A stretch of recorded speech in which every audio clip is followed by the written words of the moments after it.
Sean O'Malley is the bantamweight champion of the UFC, and he just so happens to be one of the most popular fighters in the world. Now, this is due to many things: his fight style, his personality, and his appearance. The UFC is always looking for superstars. They're always looking for guys that can headline fight night main events and be pay-per-view stars in the future. O'Malley already is a pay-per-view star. He is a champion. But what if I told you the UFC already has a fighter on their roster that really is incredibly similar to Sean O'Malley, and if anything were to happen, like let's say O'Malley lost a few fights or something like that, this guy could go in there and be the new next Sean O'Malley. Now, I do understand that fighters will never ever be replaced. Ian Gary will never replace Conor McGregor. There will never be a Tony Ferguson replacement. I love Tony Ferguson, but unfortunately his run is truly coming to an end. No one will ever be able to replace Sean O'Malley completely, but this fighter does kind of fulfill that niche that Sean O'Malley does fill right now, and I think that this guy could become a big star in his own right, and he's already signed to the UFC. He fought on Dana White's Contender Series, and that is Peyton Talbot. So in this video, I kind of wanted to do a little bit of a prospect spotlight, I guess you could say, and talk about Peyton Talbot, because I do have pretty high expectations for him. I think that this guy does have the chance to become a superstar. There's many reasons why, and it really comes down to the first thing that I noticed when I was doing a lot of tape study for Peyton Talbot coming into the Contender Series. He fights just like Sean O'Malley. Now, both of these guys are pretty tall for the weight class. Peyton Talbot is 5'10" with a pretty long reach, 70-inch reach, and he's a striker, a pure striker, very aggressive on the feet, very powerful on the feet, but also quite technical as well, and very good at imposing his will. Very similar to the way that Sean O'Malley fights, because O'Malley is also a striker. O'Malley does have pretty underrated grappling. Talbot seems to have good grappling, seems to have takedown defense that is developing, but the way that he fights is incredibly similar.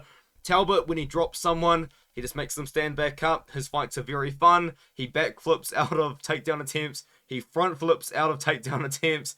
His takedown defense overall isn't that great, but it looked fantastic on the Contender Series, and it's obviously something he's going to be working on, because people are going to try and take him down.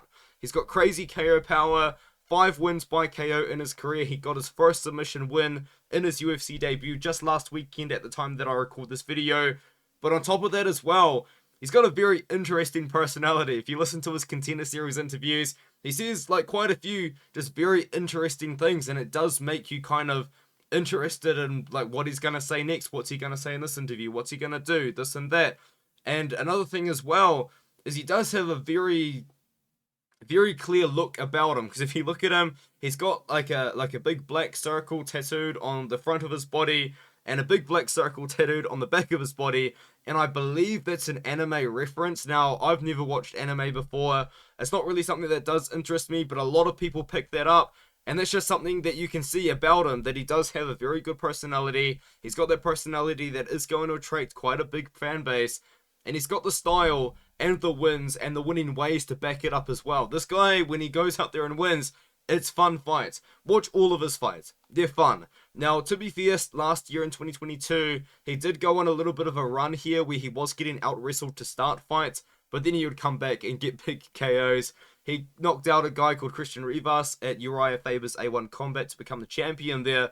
And then he took on a tough test in Reyes Cortez, and he passed that with flying colors. Now, that was a war. He did take a bit of damage in there, but he was able to defend so many takedowns, landed so many strikes as well. I think there was like a record for most strikes landed on a Contender Series bantamweight fight in that fight. I could be wrong about that, but it was massive. It was a big fight. And then he goes out there against Nick Aguirre, where in that situation, Nick goes out there and he wins the first round by out-wrestling Talbot, but he's gassed. And then Talbot just puts the pace on him in round 2. Eventually they get to some grappling where Talbot's getting the best of him, and then Aguirre has absolutely nothing left in round 3, and he gets the finish. Let me know what you think of Peyton Talbot though. Do you think that I am hyping him up too much? Do you think that he could also go quite far? I think Peyton Talbot is the real deal. I think that he is a guy that could fill a niche that Sean O'Malley currently fills. If anything was to happen to O'Malley, like let's say he lost a couple fights, let's say he just retired early, I feel like the UFC could call on Peyton Talbot to become the next bantamweight superstar. in a very similar way that Sean O'Malley is a star right now. Like, I think that Peyton Talbot can be compared to O'Malley. That's what I've done in this video. But he's also got his own style. He's also got his own personality. He will never ever be like a clone of O'Malley. He's his own person. But what I do believe is he can be the star that O'Malley is if you give him time. And right now is a good time to get on the bandwagon, because Peyton Talbot, he's young in his career, 25 years old. He's 7-0, only 1-0 in the UFC, only 11,000 followers on Instagram, so people don't really know about this guy right now. I think though that he's got a good chance of going pretty far. And with all of that being said, let me know what you think on the video. I'm going to be uploading quite a few videos over the next few days, just while I do have the free time, because I do have my summer courses for university coming up. So, you know, we'll see how that all goes. I'm pretty nervous because I think it's going to be quite busy, so maybe I won't be uploading so much throughout that period of time over the summer for me, winter in the US, I believe. But yeah, let me know what you think of this video. Do you like this format? Do you like Peyton Talbot? Do you like Sean O'Malley? With all that being said, I'll see you guys in the next one. Thank you guys so much for watching.